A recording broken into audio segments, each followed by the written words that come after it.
अब बनेगी अरब की फौज। नेटो के स्टाइल में अरब की सब मिलकर फौज बनेगी। सारे अरब देशों को मिलाकर फौज एक साथ बनाई जाएगी। तमाम अरब देश नेटो की तरह एक ग्रुप बनाएंगे। 9 साल पहले ये प्रपोजल लाया गया था जो बिल्कुल नेटो की तरह था। रूल आसान है। नेटो एक ग्रुप है जिसमें अगर नेटो में कोई अगर शामिल होता है, यानी अगर आप नेटो के मेंबर हैं, मैं भी नेटो का मेंबर हूं, अब तीसरे आदमी ने आकर अगर मुझे मार दिया तो माना यह जाएगा कि वो सिर्फ मुझ पर हमला नहीं, वो आप पर भी हमला है। इतनी आसान भाषा में समझा दिया, आपको समझ में आ गया। अब ऐसे ही अरब देश नेटो जैसा अरब अलायंस बनाना चाह रहा था। 9 साल पहले एक ऐसा ही प्रपोजल आया, लेकिन अरब देशों ने कहा कि भाई हमें किससे खतरा, भाई हमें कौन मारेगा, हम पर कौन करेगा हमला। खतरा था इजराइल से अरब देशों ने नॉर्मलाइजेशन कर लिया। आज जब समझ में आया कि इस पर भरोसा नहीं कर सकते, ये तो सभी को मार रहा है, जो हाथ मिलाया हुआ है उसे मार रहा है, जिसने हाथ नहीं मिलाया उसे भी पीट रहा है, ऊपर से धमकी दे रहा है। तो हुआ ये कि अब किलस चुका है इजिप्ट ने अब प्लान किया है कि अब प्रपोजल बनाया जाएगा नया, सेम वही 9 साल पहले वाला, कि नेटो की तरह अब हमारा अरब अलायंस है। किसी एक अरब देश पर हमला तमाम अरब देश पर माना जाएगा। इसके रूल्स वो बना रहा है और बहुत जल्द वो अरब देशों के बीच प्रपोज करेगा और तमाम अरब देश लगभग इस ग्रुप में शामिल हो सकते हैं, क्योंकि सभी को अब इजराइल का डर है। ऐसे में ये देखिए आपकी स्क्रीन पर जो इजराइल के पूर्व प्रधानमंत्री हैं वो भड़क गए हैं नेतन्याहू पर कि नेतन्याहू ने सब कुछ खराब कर दिया है। आज इजिप्ट जो है अरब फोर्स बनाने की बात कर रहा है, अरब मिलिट्री बनाने की बात कर रहा है, क्योंकि अब उसे खतरा है। नेतन्याहू ने अरब देशों पर हमला करके माहौल खराब कर दिया है। कल तक जिनके साथ हमारे बेहतरीन रिश्ते थे, आज वही हमारे एलाइज फिलिस्तीन बनाने की मांग कर रहे हैं, और ये सिर्फ और सिर्फ नेतन्याहू की वजह से हुआ है। नेतन्याहू ने सब कुछ खराब कर दिया है। हमें ये सरकार पलटनी होगी, बदलनी होगी, इससे पहले बहुत देर हो जाए।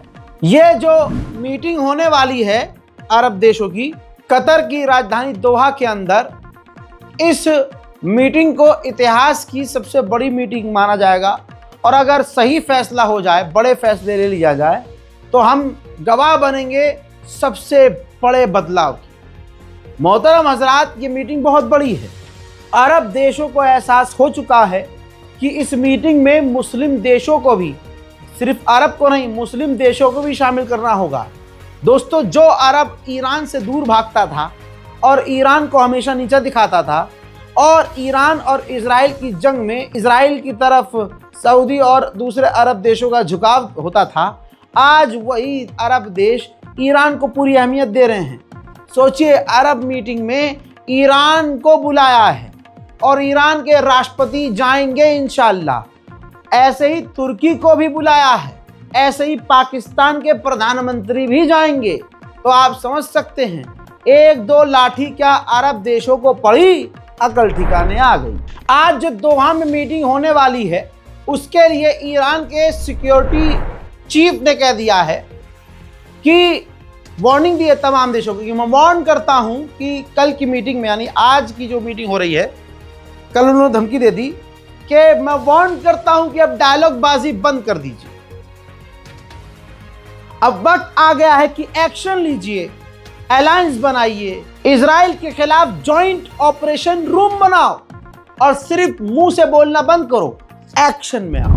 यूएन के अंदर इजराइल अपने आप को डिफेंड करने के लिए अब सवाल कर रहा है। कहा कि पाकिस्तान के अंदर घुसकर जब अमेरिका ने बिन लादेन को मारा तो दुनिया ने अमेरिका को कुछ नहीं कहा। ऐसे ही फ्रांस, ब्रिटेन और अमेरिका ने जब सीरिया और दूसरे इलाकों में घुसकर हमला किया तो दुनिया ने कुछ नहीं कहा।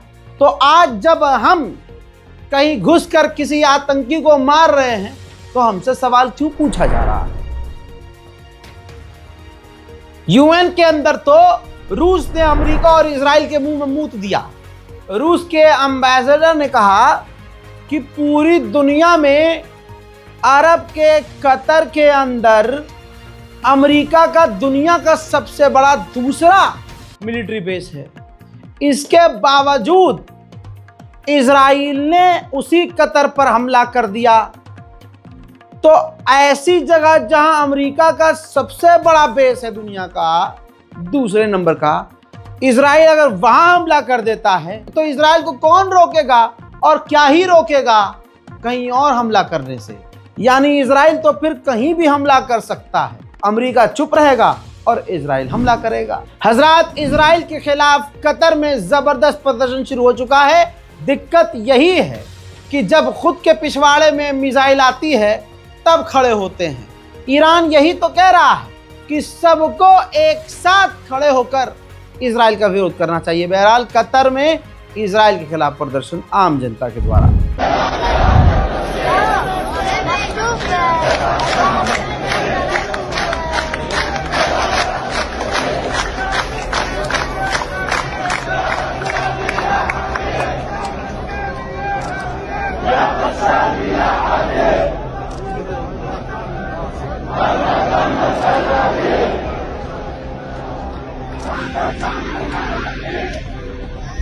इजरायली हॉस्टेज की मां ने कहा है, यानी वो इजरायली जो हमास की कैद में है उनकी वालिदा ने कहा है, मदर ने कहा है कि नेतन्याहू ने जो कतर पर हमला कर दिया, यह हमारी आखिरी उम्मीद नेतन्याहू ने तोड़ दी, खो दी कि हम अपने प्यारों को वापस लाएं। हजरात, ये बात क्लियर है, अगर आप हमारे चैनल को देखते आ रहे हैं तो आपका दिल अच्छे से जानता है कि मैं आपको एडवांस और पहले से ही बता रहा हूं कि इजराइल हर दिन ये तैयारी करता है कि ये जो डील होने वाली है इसको ख़राब कैसे करूँ। डील नहीं होनी चाहिए, ये उसका डे 1 से प्लान है और वो हर डील को जानबूझकर ख़राब करता आया है। तुर्की को यह बात पता है कि अगला नंबर उसका है।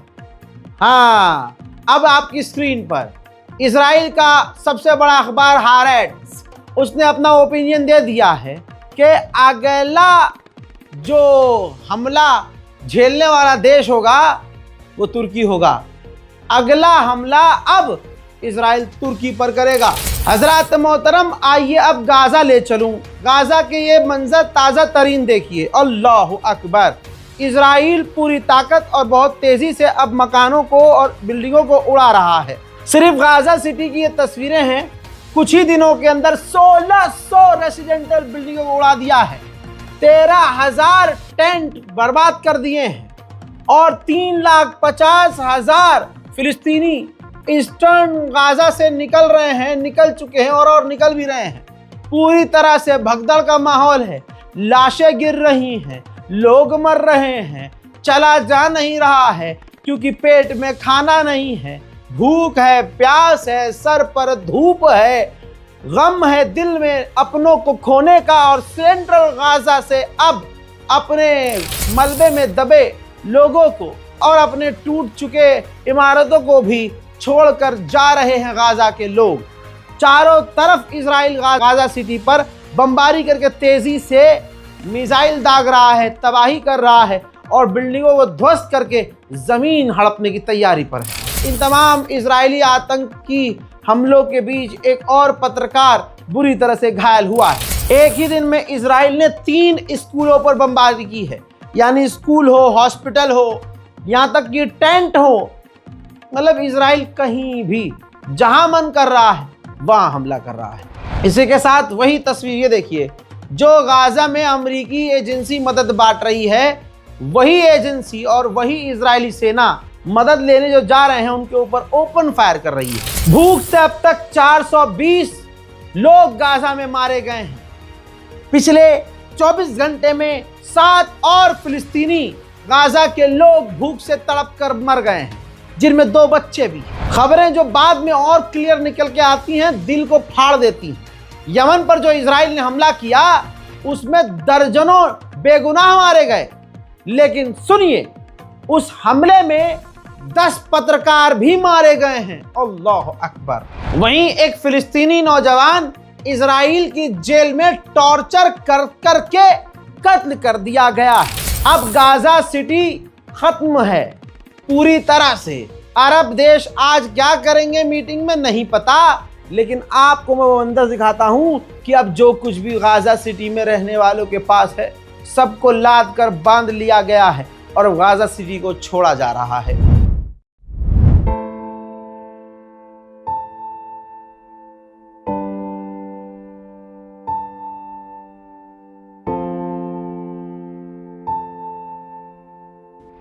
अल्लाह अकबर, मैंने क्या कहा? दुनिया की सबसे बड़ी मुसीबत गाजा पर पड़ रही है। हजरात, फिर से आपके सामने ये बारकोड, इसका इस्तेमाल कीजिए। बारकोड अगर काम नहीं करता तो बारकोड के नीचे अकाउंट डिटेल है भाई, नाम Ali Raza, account number, IFSC code number. अपने पेटीएम या फिर गूगल पे या फोन पे इस्तेमाल करते हैं तो वहां ऑप्शन आएगा बैंक ट्रांसफर, उस पर क्लिक कीजिए। ये डिटेल, आईएफएससी कोड, नाम, अकाउंट नंबर, अकाउंट टाइप ये डालिए आप। आईएफएससी कोड लगा हुआ है, अकाउंट नंबर दिया हुआ है, नाम अली रजा बता रहा हूं, इसके साथ ही अकाउंट टाइप सेविंग है, डालिए।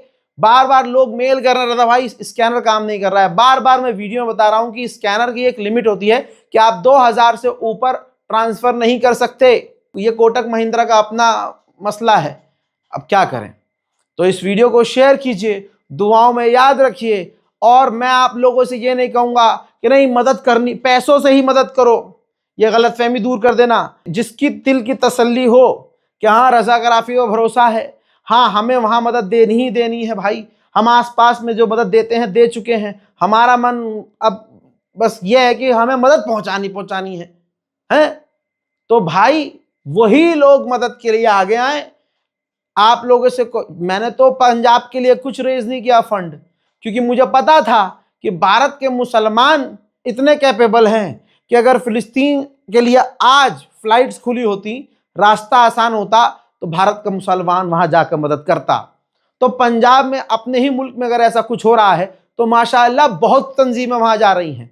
मेरे खुद की बहुत सारी जुड़ी, मुझसे जुड़ी, जिनसे मैं जुड़ा हुआ हूं, ऐसी तंजीमें हैं जो वहां गई हैं। ऐसे बहुत लोग हैं, पर्सनली भी गए हैं पंजाब। तो दोस्तों मुझे पता है जहां तक आप जा सकते हैं वहां मदद पहुंचाएंगे।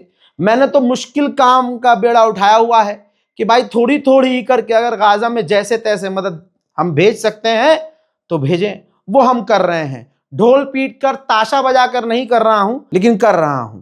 दुआ कीजिए, रिपोर्ट को शेयर कीजिए, अपनी राय कमेंट में जरूर लिखिए। जय हिंद।